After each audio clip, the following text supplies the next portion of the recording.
2018년, 19년 이렇게 4차례 정도 네. 중국을 방문한 적이 있는 것 같아요. 네, 북중이 만났었죠. 네, 시진핑과. 네. 그때랑 지금이랑 그러면 조금 상황이 많이 다르죠. 왜냐하면 당시와 지금이 다른 것이 지금 같은 경우에는 이후에 거의 6년 동안 이 정상회담이 없었다라는 뜻은 뭔가의 균열 아닌 균열이 있었다라는 거고, 그 사이에 우리도 알겠지만 북한이 러시아 우크라이나 전에다 파병을 하면서 이 북러 관계가 급속도로 또 가까워졌다. 그래서 뭐 중국이 내심 탐탁치 않게 여긴다. 이제 이런 어떤 이야기들이 많이 나오는 상황에서 이번에는 북한, 중국, 러시아가 한데 뭉친다. 여기서 떠오르는 키워드는 당연히 트럼프겠죠. 아마 이 세 나라가 네. 뭉치고 여기에 합류하는 이 나라들도 보이면은 실질적으로 안티 트럼프, 즉 반 트럼프 연합이 될 가능성도 높거든요. 이 전승전이라는 것은 2차 세계대전 이후에 일본의 항복을 기념하는 거잖아요. 그러면 맞습니다. 북한의 최고 지도자가 이런 중국의 전승절에 참석하는 거는 처음이라고 해요. 맞습니다. 이번에 전승절 참석은 처음인데 전승절 자체의 의미가 있어서 갑자기 중국과 북한이 그 의미를 새롭게 해석해서 전승절 행사에 뭐 의미를 격상한다든지 그런 건 아니고요. 네.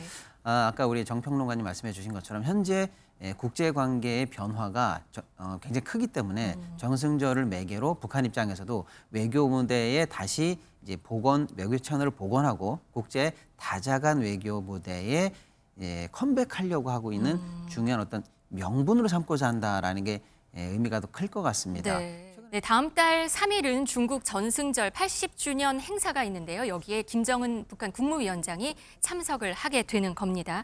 그런데 이게 지금 중국 방중이 6년 8개월 만이라고 해요. 그렇습니다. 2018년, 2019년에 먼저 이 북중이 만난 것이 6년 8개월이다 이렇게 생각하시면 네, 될 것 네. 같고요. 이게 첫 번째 의미고, 두 번째 의미 같은 경우에는 이번에 9월 3일 열병식에서 북한, 중국, 러시아가 만나거든요. 네. 우린 북중러 세 나라가 자주 뭉쳤을 것 같지만 이렇게 세 나라의 수장이 한데 뭉친 것이 이번에 처음 행사다라고 볼 수가 있겠습니다. 네. 또 하나 김정은 위원장 같은 경우에는 그동안에 뭐 중국과 북한 혹은 북한과 미국 이런 양자 회담에는 노출이 됐었지만 다자 외교에서는 한 번도 나오질 않았었는데 이번 같은 경우에는 북중러가 모두 모이는 다자 외교 무대의 첫 번째 데뷔전이다. 이런 것까지 함께 살펴볼 수가 있겠습니다. 네. 어제 뭐 중국에서 속보가 나오면서 9월 3일 중국 열병 80주년 그 열병식 전승절 행사에 또 열병식에 김정은 위원장 참석하기로 했다 발표 나면서 실은 주식시장도 막 흔들릴 정도로 좀 굉장히 떠들썩했었거든요. 반가워하는 분위기로 얘기를 하더라고요. 그럴 수도 있지만 이제 네. 주식시장은 오히려 이것이 일종의 이제 네. 중국이 그동안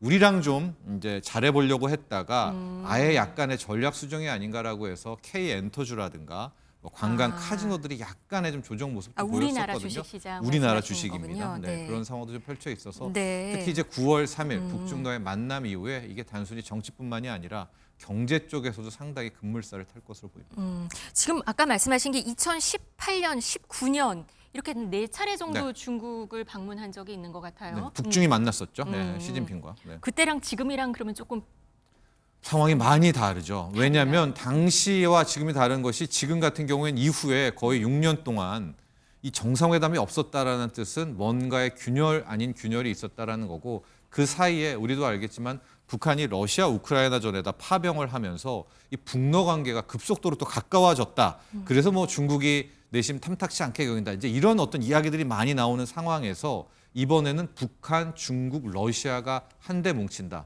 여기서 떠오르는 키워드는 당연히 트럼프겠죠. 아마 이 세 나라가 네. 뭉치고 여기에 합류하는 이 나라들도 보이면은 실질적으로 안티 트럼프, 즉 반 트럼프 연합이 될 가능성도 높거든요. 그런 의미 차원에서 또 해석이 가능합니다. 그냥 이 김정은 위원장이 일단 북한을 떠나요. 그러면 일단 움직임에 대해서도 관심이 높거든요. 그러면 또 뭘 타고 갈까? 여기에 대해서 사람들이 좀 관심이 있어요. 뭐 열차를 타고 갈 가능성이 높다고 했는데 열차를 타고 넘어가면 한 20시간 걸린다고 하던데.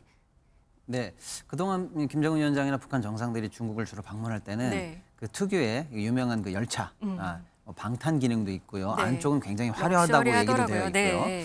그런 열차를 타고 갔는데 지금까지 이 김정은 위원장일 때도 사실은 이제 2018년도에 2차 중국 방문할 때 한 번만 전용기를 타고 나머지는 전부 다 이 전용 열차를 탔던 그런 기억이 있습니다. 네. 예를 들어서 이제 북한 정상들은 항공기를 왜 조금 꺼려 하냐면 예를 들어 이제 동선이 이제 GPS나 항공 레이더에 잡힐 때 예를 들어서 이제 추격이라든지 격추라든지 우려하는 거군요. 그런 걸 좀 우려해서 네. 아예 이 열차가 더 안전하다 이렇게 쭉 판단해 왔습니다.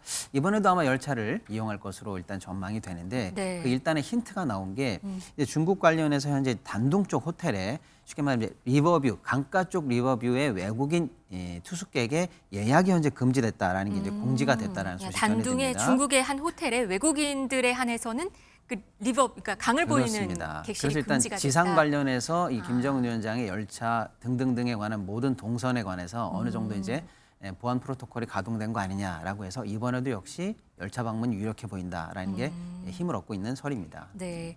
근데 지금 중국 전승절 기념으로 해서 지금 중국을 가게 되는 건데요. 이 전승전이라는 것은 2차 세계대전 이후에 일본의 항복을 기념하는 거잖아요. 그러면 맞습니다. 북한의 최고 지도자가 이런 중국의 전승절에 참석하는 거는 처음이라고 해요. 맞습니다. 이번에 전승절 참석은 처음인데 전승절 자체의 의미가 있어서 갑자기 중국과 북한이 그 의미를 새롭게 해석해서 전승절 행사에 뭐 의미를 격상한다든지 그런 건 아니고요. 네. 아까 우리 정평론가님 말씀해 주신 것처럼 현재 국제 관계의 변화가 굉장히 크기 때문에 전승절을 매개로 북한 입장에서도 외교 무대에 다시 이제 외교 채널을 복원하고 국제 다자간 외교 무대에 컴백하려고 하고 있는 중요한 어떤 명분으로 삼고자 한다라는 게 의미가 더 클 것 같습니다. 네. 최근에 이제 국제 정세 변화라고 한다면 예를 들어서 이제 북한이 최근에는 러시아 우크라이나 전쟁에 직접 이제 파병까지 하면서 그랬었죠. 굉장히 밀접하게 관계를 복원했었거든요. 반면에 중국과는 조금 소원한 감이 오래전 좀 지속이 돼 있었어요. 근데 이 사이에 미국의 어떤 그립이 세지면서 한미일의 공조는 점점 세지고 있거든요. 네. 특히 이제 이번에 이재명 대통령과 트럼프 대통령 회담이 어느 정도 성공리에 맞춰지면서 한미일의 결속에 대응해서 북한 입장에서도 이제 북중로 채널을 복원할 필요가 있다. 따라서 어느 정도의 이 1대1 외교가 아니라 이제 다자 외교 무대에도 좀 다시 한번 뭐랄까요? 국제 무대에 이제 새롭게 등장할 필요가 있다. 이런 걸 좀 느꼈을 것 같습니다. 네. 이 경제 원조 얘기도 좀 들리더라고요. 지금 북한의 쌀값도 그렇게 많이 올랐다고 해요. 작년이랑 비교하면 뭐 2배 올랐다는 얘기도 그렇습니다. 있는데. 네. 지난해 상반기 북한 시장에서 1kg당 쌀이 한 5천 원 정도의 거래가 됐었나 봐요. 네. 네, 지금 기준으로 하면은 약 13,000원대로 거의 뭐 2배 이상, 3배 가까이 오른 상황이라서 지금 이제 북한이 해외에서 얻고자 하는 다양한 수입 루트만으로는 이게 지금 만만치가 않은 상황인 것 같아요. 결국에는 중국의 직접적인 식량 지원, 특히 쌀 지원이 나든지 포괄적인 경제 원조가 굉장히 갈급한 상황이다 이렇게 보여지고요. 북한 입장에서는 10월 10일에 이 노동당 창건 80주년 행사가 크게 있거든요. 북한에서요. 그렇습니다. 네. 굉장히 큰 행사인데 이때까지도 만약에 식량 문제가 제대로 풀리지 않는다면 북한 내부 국민들 사정으로 봐서도 아니 우리가 지금 먹고 살기 때문에 저런 행사가 말이 되느냐라고 해서 민심에 관한 약간의 다독임조차도 필요한 상황이라서 이참에 중국 관련해서 모종의 관계도 좀 회복하고 한 달 앞둔 노동정 행사를 대비한 긴급 식량 원조도 좀 받아내는 게 중국에 그렇습니다. 그게 좀 북한의 실질적인 노림수 아니겠는가 이런 분석도 좀 나오고 있습니다. 네. 아까 그 푸틴 러시아 대통령이 참석해서 삼자의 구도의 모습을 볼 수 있는 거에 의미를 말씀을 하셨잖아요. 근데 푸틴 대통령이 이번 나흘 정도 생각보다 길게 머문다고 해요. 또 그 의미는 뭘로 볼 수 있을까요? 어제요. 되게 좀 안타까운 소식이 있었는데 우리는 트럼프 대통령이 우크라이나 전쟁 평화협정을 뭐 추진을 하면서 이제 빠르게 좀 휴전 평화가 올 줄 알았었는데 네. 러시아가 대규모 공격을 또 감행을 했습니다. 그것은 현재 러시아와 푸틴 대통령은 트럼프가 어떻게 해도 자기네 입속, 자기네 뭐 하나라도 더 찾으려는 그런 모습들을 보이고 있지 않겠습니까? 그러니까 결과적으로 러시아의 푸틴도 트럼프와 이제 오히려 친해지고 잘 되는 게 아니라 대립각을 세우는 것이기 때문에 아군을 집결해야 될 것 아니겠습니까? 그렇다면 중국과는 이제 원래 가까웠었고 북한도 뭐 병사 파견 때문에도 연이 있었고 이참에 이 북중러가 다 함께 뭉치자 이런 것도 함께 해석을 해볼 수가 있지 않나라고 보고 있겠고요. 북중러 정상회담이 가능할까요? 이게 처음인데 뭐 가능하죠. 왜냐하면은 이제 북중러가 물론 이제 지금은 뭐 북한, 중국 아니면 이겠지만은 당연히 9월 3일 열병실에는 그 자리에 다 같이 있을 모이니까. 거고 네. 이게 뭐 공식 회담은 아니더라도 당연히 이 셋의 어떤 의견 조율과 어떤 이야기는 있을 수밖에 없다라고 보게 있겠고요. 저는 급하게 어제 또 북한이 여기 9월 3일 열병식에 참여한 것 중에 하나가 그동안의 대결 구도를 보면 미국, 일본, 유럽은 완벽한 원팀이었었고요. 네. 이쪽에 어쨌든 중국과 러시아, 북한도 이제 이 팀으로 가야 되는 이 대결 구도였었는데 우리 한국은 안미 경중이었잖아요. 안보는 미국, 경제는 중국 쪽에 이제 가운데 있다가 이번에 한미 정상회담 끝나고 나서 이재명 대통령도 우회적인 메시지로 한미 경중이라는 것들을 다시 생각해 볼 필요가 있다. 이건 우회적이긴 하지만 우리가 이제는 이제 미국 쪽 팀으로 가게 된다고 하니까 네. 그렇다면 북한도 부랴부랴 이쪽을 더 확실히 노선을 하게 돼서 이번 행사가 단순히 전승절을 뛰어넘어서 저는 큰 두 축의 이제 일종의 대결의 시작들 이런 것도 볼 수가 있겠고 인도라든가 브라질이 특히 인도 같은 나라는 그동안에 뭐 미국의 오른팔이다 이럴 정도로 가까웠다가 네. 지금 인도는 아예 트럼프 전화도 안 받습니다. 인도 모디 총리가 4번 전화했는데 안 브로맨스 받는다. 있었다고 들었는데 우리는 아닌 것 러시아 같아요. 원유를 그냥 쓰겠다. 네, 네. 50% 관세 그냥 때려라. 그러니까 인도도 지금 러시아와 연을 맺고 안티 트럼프 연합으로 갈 가능성이 높단 근데 말이에요. 이번에는 안 가는 것 같아요. 예, 여긴 안 가지만 네.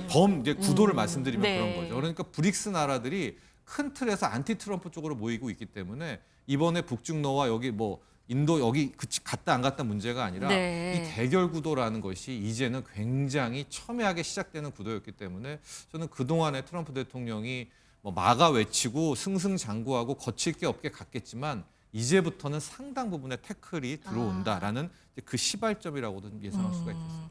중국이 이번 전승절 행사에 열병식을 하는데 이 자리에서 최신 무기들을 또 대거 공개를 한다고 합니다. 이게 트럼프 행정부에 보낸 어떤 메시지일 것이다라는 분석도 있어요. 그렇습니다. 사실 이제 늘 미중 갈등의 핵심이 뭐 경제 갈등 다 있습니다만 결론적으로 보면 양안 문제를 포인트로 둔 군사적 긴장감 이것도 늘 깔려 있는 얘기거든요. 그때마다 이제 중국은 우리 만만치 않아라고 하는 것을 이런 주요 행사마다 신무기를 공개해 왔습니다. 그럴 때마다 사실은 이제 군사 평론하시는 분들이나 다양한 전문가들이 분석하는데 저 신무기의 재원 속에 과연 미국의 칩이 얼마나 들어갔을까? 또 중국의 이 과학 기술이라든지 이런 건 얼마나 또 발전했을까? 이런 걸 분석을 늘 하거든요. 당연히 그런 프로토콜이 있기 때문에 중국 입장에서도 신무기를 통해서 국제사회, 특히 미국을 향해서 메시지를 던진다라고 봐야 되겠죠.